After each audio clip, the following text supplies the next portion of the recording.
What's up, welcome back to Nowstalgia. Dave here with a review of I.S.S, the new science fiction thriller film from Gabriella Copperwaith, starring Ariana DeBose, also some other familiar faces like John Gallagher Jr., Chris Messina, Pilo Ashbake, and yeah, I think this was a movie that I didn't really know about until I started seeing some of the marketing, obviously kind of getting dumped here in January, but I actually think it's a pretty fun movie, a tight 90-minute space thriller film. I think it's pretty well made, well acted, well conceived, good set design. Kind of surprised me because, again, I didn't really have any expectations for this. I certainly didn't really know, wasn't really checking for it per se. The director, she's probably best known as the director of Blackfish, the orca whale documentary from a while back at this point. But, Ariana DeBose, star turn, her first big movie role post winning, supporting actress Oscar for West Side Story, her breakthrough movie role. So obviously want to check it out as a sci-fi fan. And I think, honestly, just the central high concept premise of this movie, which is what if astronauts on the International Space Station, 3 Americans and 3 Russians, what if they find themselves at odds because down below on Earth a world war erupts between Russia and America? That's a dynamite presence, honestly. The I.S.S, the International Space Station, it's been a setting in movies in the past. Think of recently you had that kind of maligned sci-fi movie Life from about 4 or 5 years ago. Jake Gyllenhaal was in that.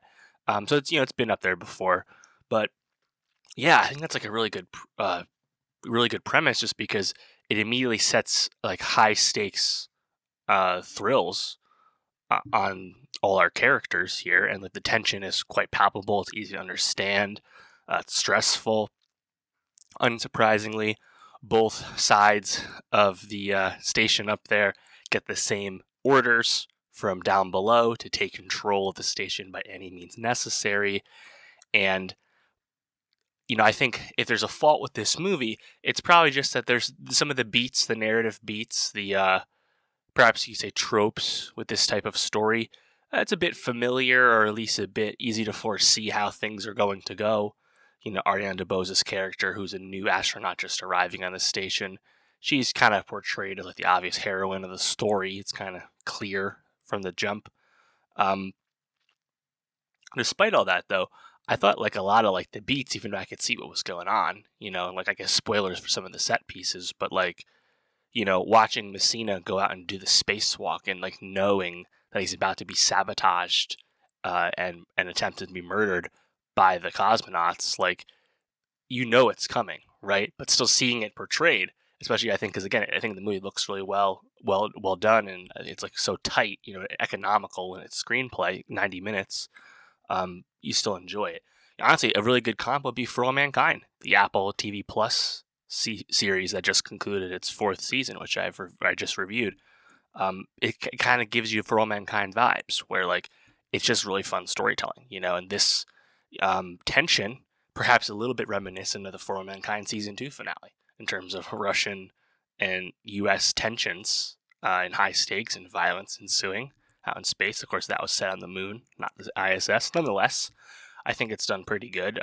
The claustrophobia of the station, the also exoticness of the station, and what it looks like and where astronauts can run and hide to and things like that.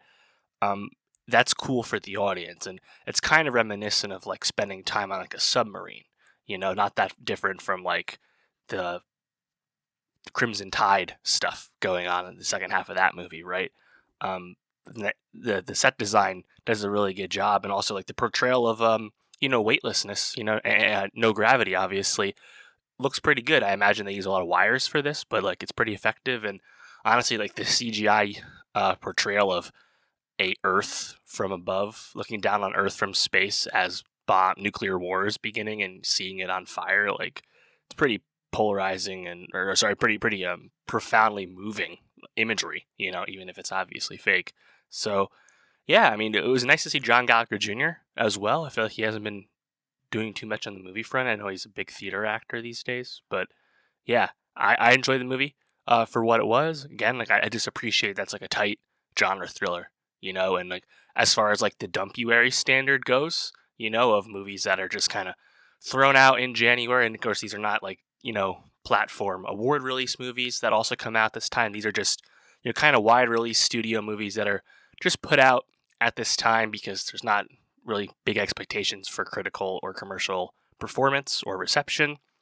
And, getting this and actually being pretty solid, that's a win for us in January with the movies. Honestly, just like Jason Statham's The Beekeeper, which just came out last week, also kind of being like a surprisingly like solid movie as well, and even the Mean Girls remake, like pretty good January, all things considered. And we're looking at a quiet first half of the year due to the strike delays on the movie front. So I think this is a positive development. Unfortunately, I.S.S. is not looking like it's going to do too much on the box office front. I think it's just really an awareness issue, and it wasn't really marketed as a result. So unsurprising. But I think this movie has the potential to be a streaming discovery, at least in some form for people down the road, because I actually think it's pretty good.